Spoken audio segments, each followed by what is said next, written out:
ఒకటి ఆలోచన చేయమని కోరుతా ఉన్నా మీ అందరితో కూడా. వైఎస్ఆర్ గారు బతుకున్నంత కాలం ఎవరితో పోరాటం చేశారు అని చెప్పి ప్రతి ఒక్కరూ కూడా ఆలోచన చేయమని కోరుతా ఉన్నా. వైఎస్ఆర్ను ప్రతి గ్రామంలో అభిమానించే ప్రతి అభిమాని, వైఎస్ఆర్ను ప్రతి గ్రామంలోనూ అభిమానించే ప్రతి కార్యకర్త ఎవరితో యుద్ధం చేశారు అని చెప్పి ఆలోచన చేయమని కోరుతా ఉన్నా.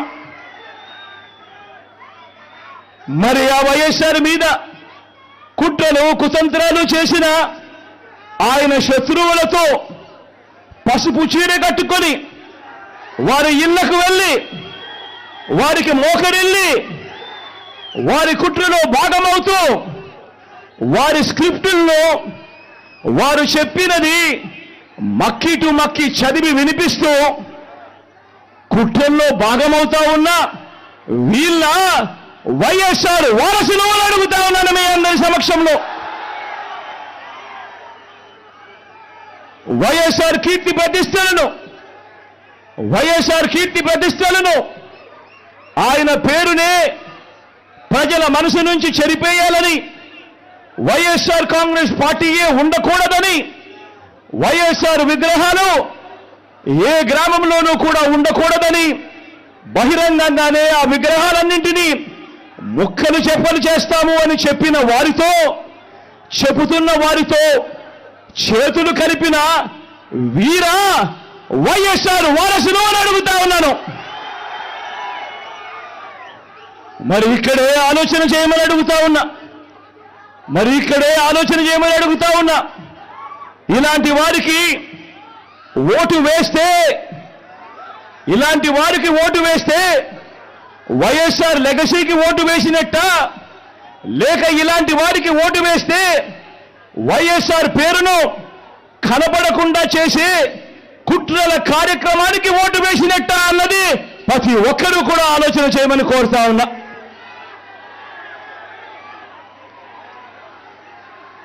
ప్రతి ఒక్కరూ కూడా ఈ చెడిపోయిన రాజకీయ వ్యవస్థను చూడమని అడుగుతా ఉన్నా. రాజకీయాలు ఏ స్థాయికి దిగజారిపోయాయో గమనించమని కోరుతా ఉన్నా. నిజంగా మీ బిడ్డను ఎదుర్కోలేకపోతా ఉన్నారు. మీ బిడ్డ ఒక్కడి మీద ఇంతమంది కలిసి ఏకమవుతా ఉన్నారు.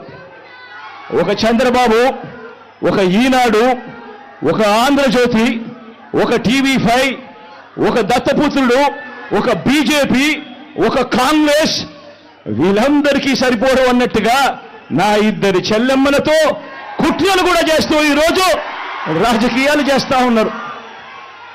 ఆలోచన చేయమని అడుగుతా ఉన్నా. రాజకీయాలు ఏ స్థాయికి పతనమైపోయాయో గమనించమని కోరుతా ఉన్నా. ఇక మా చిన్నాన్న గారి విషయానికి వద్దాం. ఆయనకు, ఆ దేవుడికి, ఈ జిల్లా ప్రజలందరికీ కూడా తెలుసు ఏం జరిగింది అన్నది. కానీ బురద జల్లేందుకు ఇద్దరు చెల్లెమ్మలను ఎవరు పంపించారో, వారు వెనకాల ఎవరు ఉన్నారో మాత్రం మీ అందరికీ కూడా రోజు కనిపిస్తూనే ఉంది. ఇంకా ఆశ్చర్యం ఏమిటో తెలుసా? వివేకం చిన్నారను అతి దారుణంగా చంపి, అవును నేనే చంపాను అని అతి హేయంగా బహిరంగంగా చెప్పుకుంటూ తిరుగుతున్న హంతకుడికి మద్దతు ఇస్తున్నది ఎవరు? మీరే రోజు చూస్తున్నారు కదా అని అడుగుతా ఉన్నాను.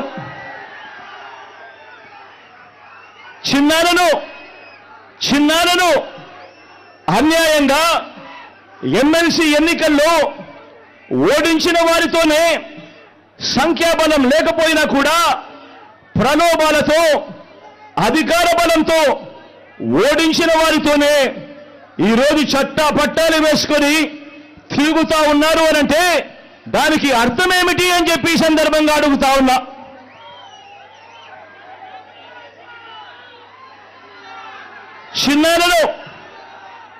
చిన్నానకు రెండో భార్య ఉన్న మాట వాస్తవం అవునా కాదా?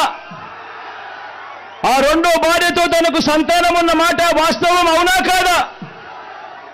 అవినాష్ అక్కడికి ఎవరు ఫోన్ చేస్తే వెళ్ళాడు వంటి అనేక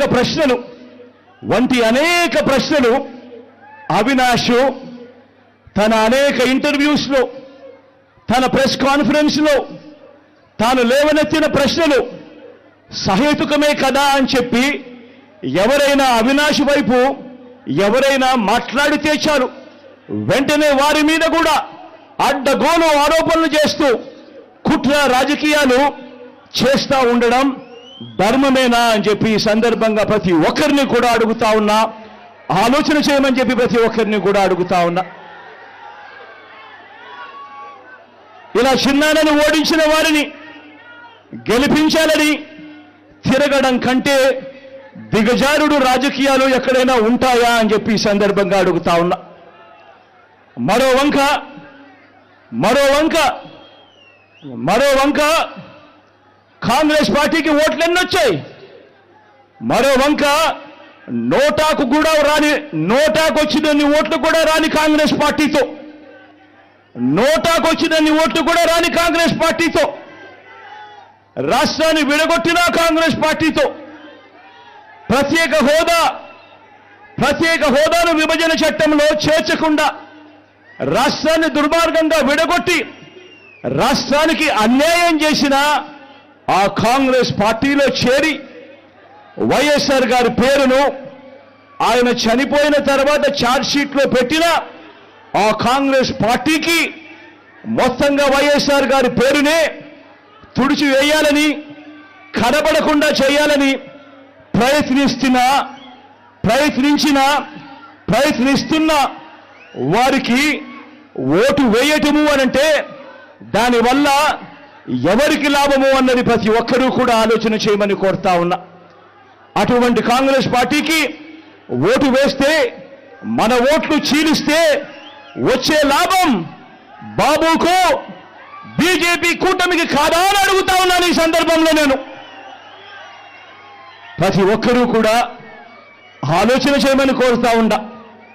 ఇదంతా కూడా మన ఓట్లను విడగొట్టి వాళ్ళను గెలిపించాలనే ప్రయత్నం కాదా అని అడుగుతా ఉన్నాను. ఈ సందర్భంగా అన్యాయంగా ఎమ్మెల్సీ ఎన్నికల్లో ఓడించిన వారితోనే, సంఖ్యాబలం లేకపోయినా కూడా ప్రలోభాలతో, అధికార బలంతో ఓడించిన వారితోనే ఈరోజు పట్టాలు వేసుకొని తిరుగుతా ఉన్నారు అనంటే దానికి అర్థమేమిటి అని చెప్పి ఈ సందర్భంగా అడుగుతా ఉన్నా.